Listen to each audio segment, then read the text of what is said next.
tentang bagaimana situs kontroversi dan paling berbahaya mulai muncul di internet. WikiLeaks adalah sebuah situs yang di dalamnya banyak membocorkan informasi-informasi rahasia dunia. Seperti pada Juli 2010, situs ini berani membocorkan dokumen perang Afghanistan dan di bulan Oktobernya hampir 400.000 dokumen perang Irak kembali bocor. Bagaimana dan apa tujuan hacker bernama Julian dan temannya Daniel ini membangun situs tersebut? Seperti biasanya guys, pasang dulu headsetnya, jauhi keramaian, dengarkan baik-baik. Dan ini dia cerita di balik berdirinya situs WikiLeaks.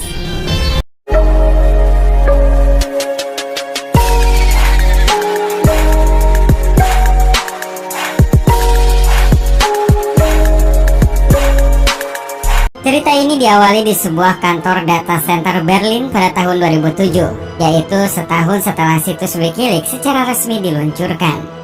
Di kantor inilah Daniel magang di bagian IT yang saat itu iseng ngerjain atasannya dengan membuat seluruh printer di kantornya berjalan otomatis mencetak ribuan lembar seruan untuk minta libur di malam tahun baru. Dan agar nggak ketahuan, ia pun menyembunyikan IP komputernya dan mengalihkan perintah print itu ke komputer atasannya. Sehingga pas ditanya, dia pun pura-pura nggak tahu dan menyuruh agar atasannya sendiri yang merestart komputernya langsung.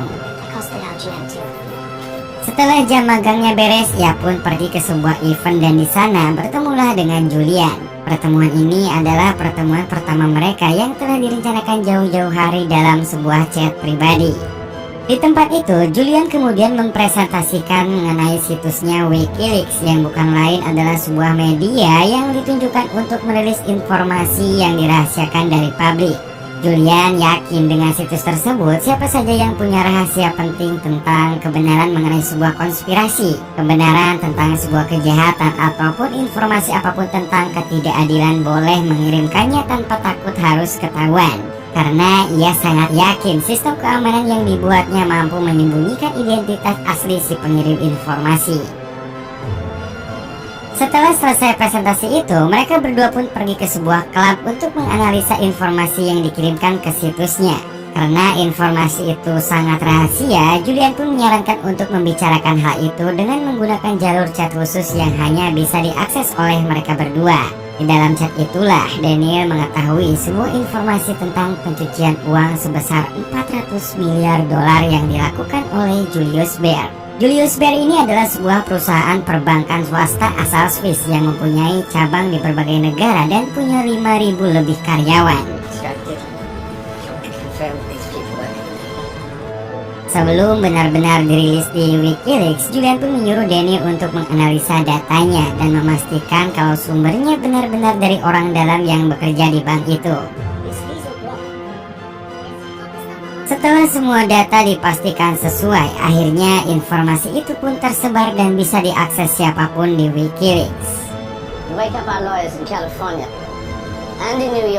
Mengetahui pihaknya dilaporkan, perusahaan itu pun kemudian melakukan perlawanan atas kasusnya tersebut dengan mulai mempersiapkan pengacara mereka di 3 negara secara langsung, yaitu di California, New York, bahkan juga London. Dan bukan itu saja, karena pihak bank pun kemudian mengirim email dan mengancam akan menutup langsung situsnya. Namun bukanlah seorang hacker namanya apabila Julian tidak mampu mengantisipasi serangan itu. Ia pun menyarankan agar Daniel membangun server tambahan sekaligus mengalihkannya ke alamat IP baru. Dan ternyata hal itu membuat hacker-hacker lain di berbagai negara juga mendukung dan memberikan domain gratis. Akhirnya Daniel pun dengan cepat memanfaatkan domain gratis itu untuk membuat situs bayangan. Dan setelahnya Julian pun menyuruh agar Daniel mengirimkan semua linknya kepada Bellman dan juga Jailin temannya untuk memastikan kembali keamanan servernya. Rupanya terkuaknya pencucian uang itu mengundang perhatian surat kabar besar di berbagai negara seperti The Guardian, The Times, CBS. Mereka pun semuanya mendukung WikiLeaks dan mulai terhubung ke situsnya. Karena data yang dipublikasikan memang bisa dibuktikan, akhirnya pengadilan pun membatalkan penutupan situs WikiLeaks dan menetapkan perusahaan bank itu bersalah atas kasus pencucian uang. Untuk merayakan kemenangan itu, Daniel pun berniat melakukan pesta bersama dengan rekan-rekannya yaitu Jailin dan juga Bellman. Namun betapa terkejutnya karena ternyata kedua orang partnernya tersebut bukan lain adalah Julian sendiri. Dalam bingungnya, Daniel kembali menanyakan tentang berapa sebenarnya sukarelawan yang ada di pihak mereka dan mengurus situs Wikileaks. Julian pun menjawab jika mereka ada ratusan, namun faktanya itu semua adalah Julian sendiri. Yang berarti relawan tersebut hanyalah berupa email dengan data palsu, dan Wikileaks sebenarnya cuma beranggotakan Daniel serta Julian saja.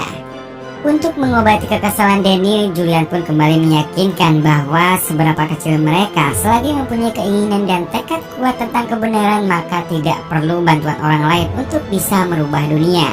Dari sana juga ternyata suatu kebenaran terungkap bahwa Julian adalah buronan dari kasus peretasan di perusahaan komunitas yang menyebabkan kerugian lebih dari $100.000.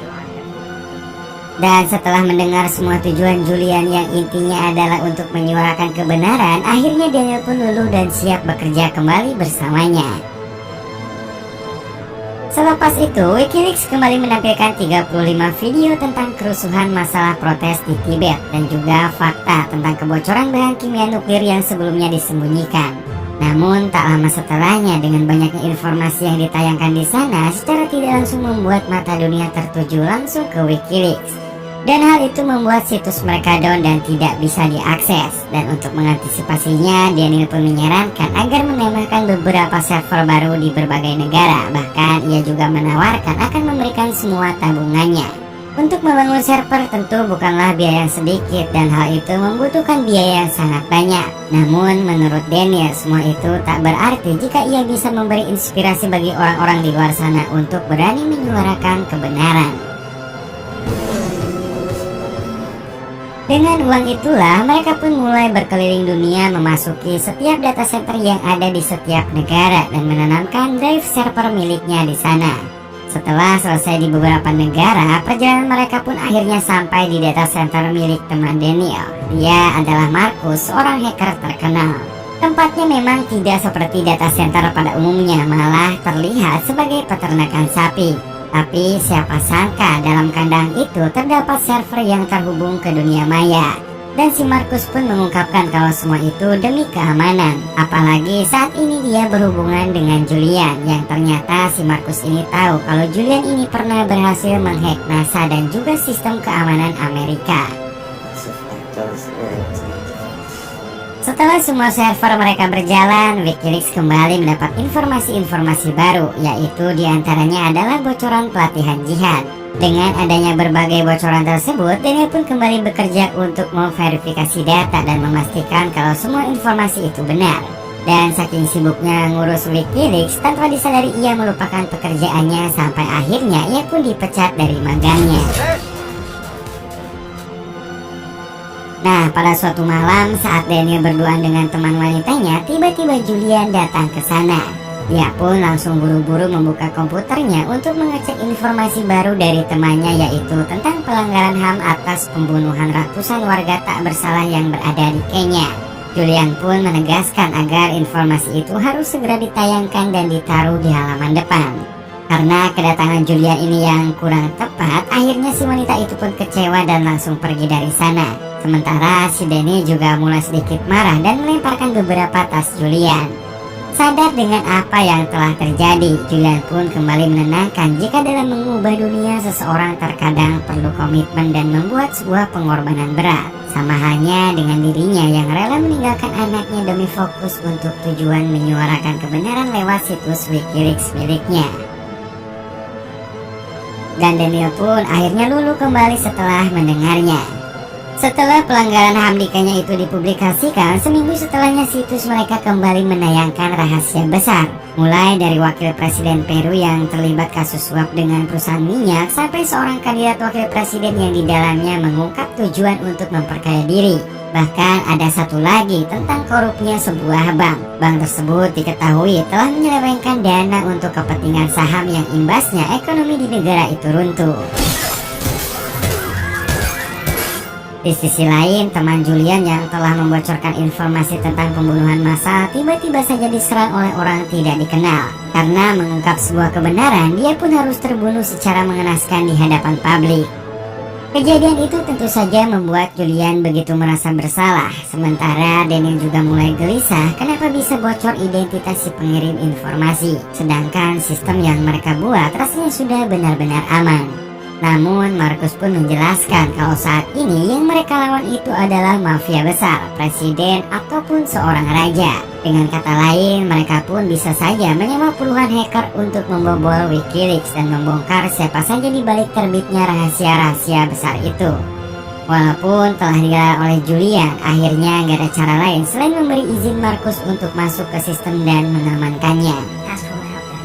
Sementara di sisi lain, pihak keamanan Amerika mulai sedikit merasa terganggu dengan adanya situs Wikileaks yang semakin lama semakin banyak membongkar rahasia-rahasia penting. Apalagi saat itu situs tersebut baru saja merilis video-video dan pesan-pesan SMS yang berkaitan dengan tragedi gedung World Trade Center. Tak ingin nanti ada rahasia Amerika yang bocor, ia pun memerintahkan bawahannya untuk segera melakukan penyelidikan. Keputusan Daniel memberi izin Markus masuk ke sistem ternyata membuat Julian kecewa, apalagi Daniel ternyata juga dekat dengan salah satu reporter media. Julian pun beranggapan semakin banyak yang terlibat maka keamanan akan semakin rentan dan bisa saja mereka suatu saat berkhianat. Namun Daniel pun meyakinkan kalau kini Wikileaks sudah menjadi sorotan dan butuh dukungan dari segala sisi. Singkat cerita, akhirnya mereka pun mendapat bocoran baru. Di video itu terlihat dua wartawan yang sedang meliput perang Irak. Mereka yang tanpa senjata itu tiba-tiba dibantai sampai dipastikan tak bernyawa lagi. Dan parahnya, semua itu dilakukan oleh pihak Amerika. Selepas video itu tayang di Wikileaks, media bahkan dunia pun benar-benar dibuat heboh. Setelah apa yang ditakutkan oleh pihak keamanan Amerika itu terjadi, mereka pun langsung segera bertindak dan melacak keberadaan si pengirim berita dan juga Julian. Dan tak butuh waktu lama, saat Julian dan Daniel sedang berbincang, tiba-tiba saja mereka mendapat telepon secara bersamaan. Julian pun segera menyarankan untuk mematikan semua komputer yang terhubung. Dan bersamaan dengan itu, si Markus pun ternyata mendapat sebuah chat kalau telah ada seseorang yang masuk ke dalam sistem mereka dan berhasil mendapatkan identitas asli si pengirim video. Merasa ada yang berhasil meretas sistemnya, Markus pun segera menyarankan untuk mematikan semua telepon dan juga komputer mereka dalam waktu 5 detik. Di sela-sela itu, tiba-tiba Daniel kembali dikejutkan tentang laporan kalau si pengirim video telah ditangkap. Dan ternyata tidak hanya video saja yang dia kirimkan, melainkan termasuk ratusan bahkan ribuan dokumen rahasia tentang perang Afghanistan. Dengan semua kemampuannya, Markus pun berusaha untuk membuat backup database dan mengamankannya. Dan setelah sistemnya kembali berjalan, Julian kembali menyarankan untuk menayangkan semua informasi dokumen Amerika yang telah mereka dapat. Namun Daniel kurang setuju karena dokumen-dokumen itu belum ia verifikasi kebenarannya dan pastinya akan sangat berbahaya bagi nama-nama yang ada dalam dokumen itu. Merasa kecewa, akhirnya Julian pun logout dari chat dan setelahnya di berita pun Daniel melihat kalau kini Julian telah buron dan dianggap sebagai teroris. Karena keadaan semakin kacau, akhirnya mereka pun mengadakan pertemuan dengan pihak perusahaan berita The Guardian. Di sana Nick pun mengajukan kerjasama untuk membuat Wikileaks menjadi sebuah organisasi berita legal, agar setelahnya tidak ada pihak yang berani lagi mengganggu setiap informasi yang dikeluarkan oleh Wikileaks. Namun tentu saja setelah menjadi legal, dokumen-dokumen perang Afghanistan yang akan mereka tayangkan harus dulu diedit untuk menghilangkan setiap nama mata-mata perang yang ada di sana. Karena jika sampai nama mata-mata itu tersebar, tentu akan sangat berbahaya bagi nyawanya. Akhirnya setelah berpikir cukup cepat, Julian pun memberikan link yang mengarah ke dokumen-dokumen perang itu. Dan rencana nantinya The Guardian beserta perusahaan berita lainnya menayangkan lewat koran, sementara Wikileaks akan menayangkan lewat website. Dari situlah perusahaan The Guardian sampai The New York Times bekerja sama untuk mengedit 91.000 dokumen rahasia perang Afghanistan untuk menjadikan sebuah berita tanpa menyebutkan nama-nama dari semua yang terlibat. Namun ternyata Julian punya rencana lain, yaitu menayangkan semua dokumen tanpa diedit. Daniel pun tentu saja marah dan menganggap kalau Julian terlalu egois dan tak mementingkan keselamatan setiap nama yang ada di dalam dokumen itu. Tapi Julian pun tetap kekeh kalau Wikileaks memang dibangun untuk memberikan informasi tanpa edit dan seadanya. Akhirnya perdebatan pun terjadi sampai-sampai Julian membuat cuitan di Twitter kalau Daniel adalah orang yang arogan dan sudah dikeluarkan dari organisasi Wikileaks. Esoknya secara bersamaan informasi itu pun dirilis. Semua rahasia perang Amerika di Afghanistan pun tersebar. Setiap pembunuhan, penyerangan, bahkan termasuk konflik besar di negara-negara lain pun akhirnya terbongkar. Dan akibatnya pihak keamanan Amerika pun dibuat kelimpungan untuk menyelamatkan beberapa orang-orang penting yang kini terancam keselamatannya. Keesokan harinya, Julian berada dalam konferensi pers dan mengungkapkan kalau tujuan Wikileaks adalah untuk menyuarakan kebenaran dan revolusi terhadap kekuatan media untuk menegakkan keadilan. Dan di sisi lain, Daniel yang memang kurang setuju dengan tindakan egoisnya itu akhirnya dengan berat hati memblokir akses Julian ke server, bahkan termasuk menghapus semua email dan semua dokumen yang ada di dalamnya. Setelah acara itu selesai, Julian pun hanya bisa terdiam saat melihat semua database Wikileaks hilang. Dan di akhir film, Daniel pun mengungkapkan kepada Nick kalau ia sebenarnya mengakui dan setuju kalau Julian telah merubah dunia, mengubah kalau media adalah kekuatan besar untuk sebuah pengungkapan kebenaran.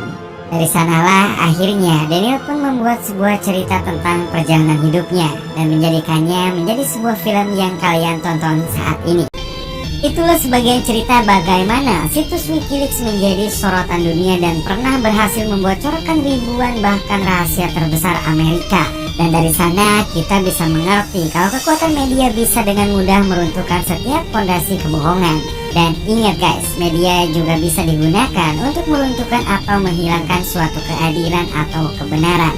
Bijaklah dalam mencerna sebuah informasi. Terima kasih dan sampai jumpa lagi.